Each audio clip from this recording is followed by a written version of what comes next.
Hey, what's going on, everybody? Welcome into this week's edition of my top waiver wire ads and streamable defenses for week 13 of the NFL season. We have 6 weeks remaining of the year. Obviously, fantasy football doesn't stretch for these next 6 weeks unless you are one of those weird people that do play your championship game in the final week of the season, which I highly recommend that your league doesn't do that next year, by the way, if you are a first time player. With that being said, though, we're getting into the final bye weeks. There's 2 teams on a bye this week. Now, you got to keep in mind, next week there will be 6 teams on a bye. So some of these names I'm going to talk about in my waiver wire section.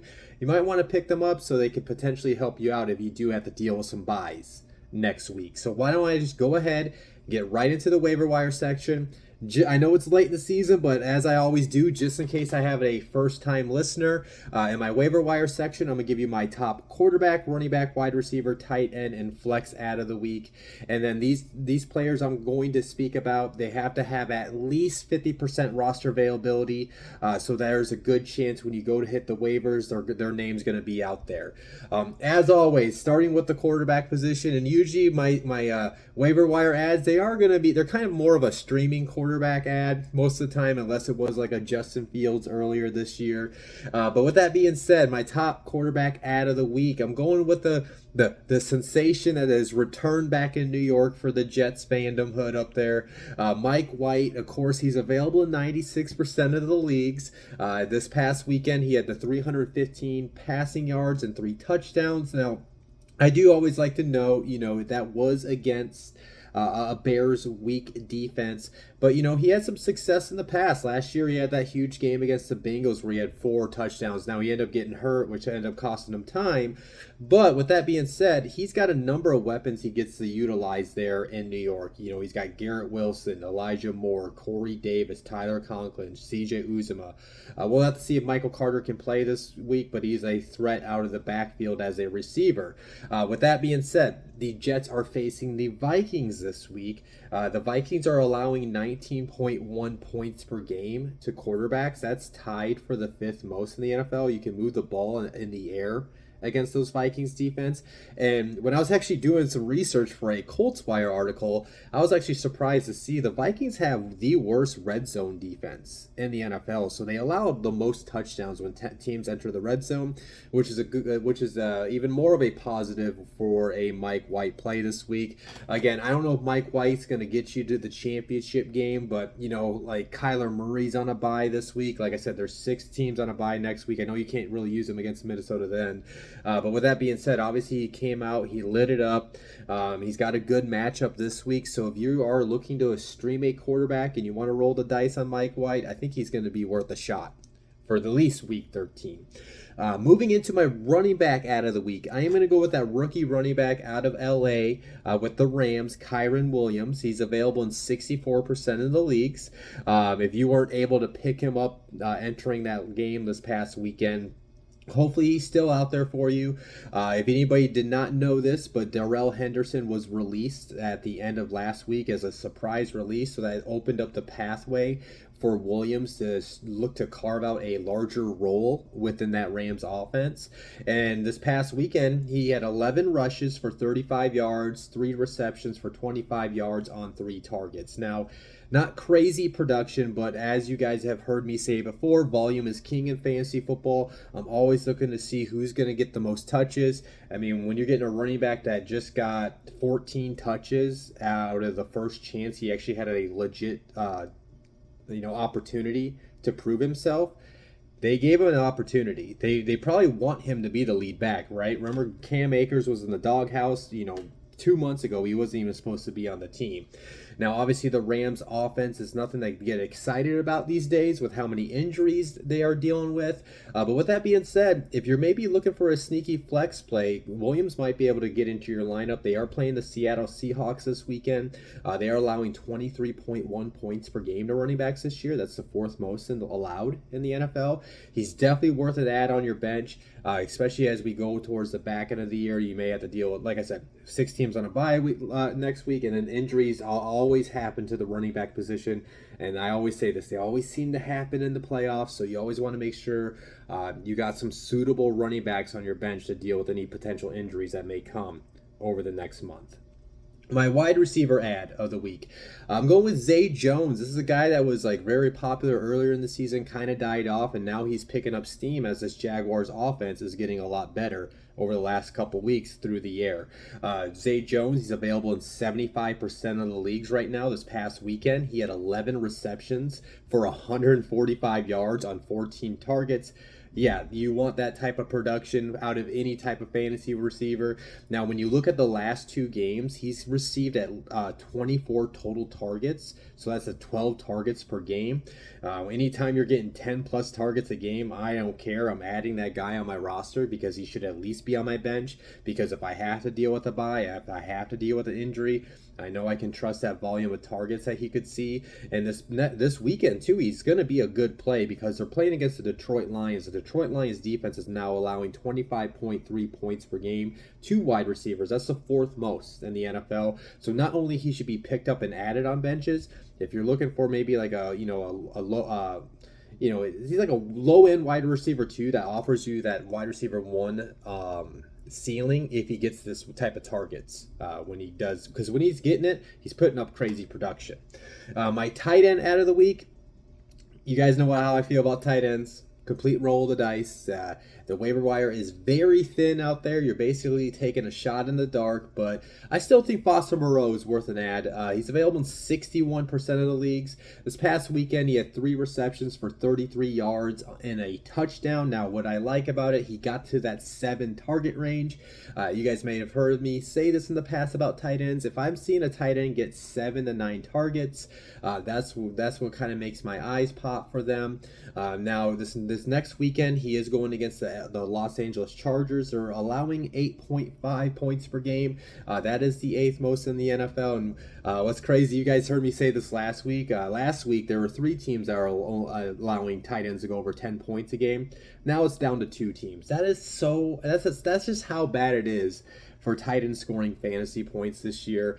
So again, though, the reason why I like Moreau, I mean, he just hit the 7 target range, and then with Darren Waller out for the foreseeable future, obviously, and then of course Hunter Renfrow, he's only battling with Mac Hollins for the targets behind Devontae Adams in the passing attack. And I'm not the biggest believer in that Raiders defense. I think they're going to have to throw a lot in order to win games going forward. So I'm willing to take a chance on Foster Moreau, at least playing him this week and see where it goes from here.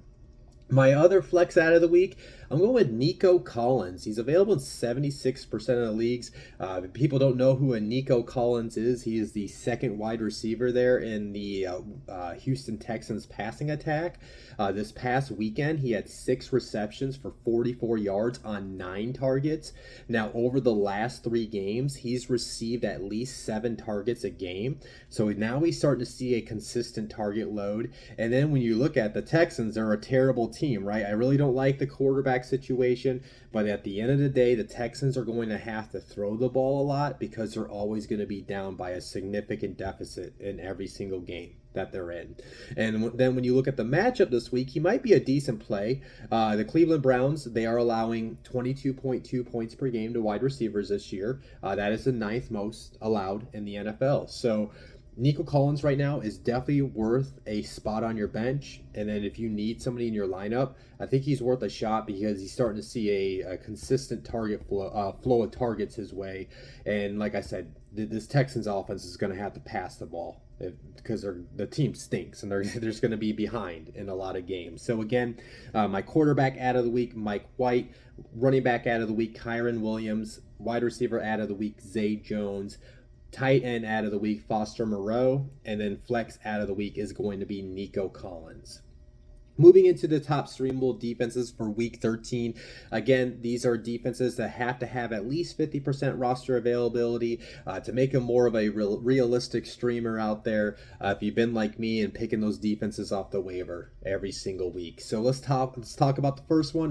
It's low-hanging fruit. It's a chalk pick. I told you guys I'm going to say this one every week as long as they're over that threshold and they're playing the Texans. So yes, it's going to be the Cleveland Browns. I think every time I played the Texans, Texans the last 2 weeks. I'm pretty sure those two defenses got me a touchdown, and I'm willing to take that shot and see how long that goes. Of course, the Browns, they got like Myles Garrett up front that can completely harass the quarterback, and then they do have some playmakers on other spots of the defense as well. So yeah, I think the Browns defense can take advantage of this matchup and get you some points and not give up a lot of points in the process as well. And then my number 2 streamable defense, I am going to go with the Seahawks against the Rams. The Seahawks are available in 80% of the league. And this is strictly because the Rams offense is decimated. They have one of the worst offensive line. It's constantly banged up, and they're constantly shuffling names in that lineup. And then what? They just lost Allen Robinson. Cooper Kupp's been on IR. I don't expect Matthew Stafford to return anytime soon. So you got an offense that's in flux right now and trying to figure out who are going to be their playmakers going forward. And then you got either a John Wolford or a Bryce Perkins that's going to be a quarterback. So I'm willing to take a chance that the Seahawks can jump on one of those balls and create some turnovers for me this week. My number 3 streamable defense, I am going to go with the Vikings against the Jets. The Vikings are available in 62% of the leagues, and this is strictly because we're going to find out. Like I said, I think Mike White's a roll of the dice streaming quarterback this week, but at the end of the day, he was a backup quarterback for a reason. So there is a potential he will end up making some type of mistake at this point, at some point. And the reason why, if this game was in New York, maybe I would feel a little less safer playing it, but this game's in Minnesota. Minnesota always plays at a higher level typically outside of that Dallas game when they're playing in the US Bank Stadium. So I could see that crowd really getting raucous, really trying to affect the offense. And then if Zadarius Smith and Danielle Hunter can start to take over at some point, then that's where you can start seeing the sacks and the potential turnovers. So that's why, the Vikings are out there. You don't really like the options. I think the Vikings are a decent stream this week. My number 4 streamable defense, I am going to go with the Steelers against the Falcons. The Steelers are available in 79% of the leagues. And this is strictly because I'm not the biggest believer in Marcus Mariota. I've said that multiple times. And then the Falcons, they don't really have the best offensive line in the world. And guess who they're about to face? TJ Watt. But it's not just TJ Watt. It's Cameron Hayward. Man, I should know because of the game last night. And Alex Highsmith. I was completely drawing a blank, the third-year edge rusher who's playing really good this year. So they got some guys that can get after Mariota, and then we got Minkah Fitzpatrick in the back end that can take a simple interception to the house for a pick 6. I love that chance as well. So it's a Steelers defense. They're not what they were the old, but I mean they're coming off a strong game last night where they were able to get a couple turnovers against the Colts. So if the Steelers were out there, I couldn't get the Browns, I didn't get the Seahawks or Vikings, I would stream the Steelers defense this week.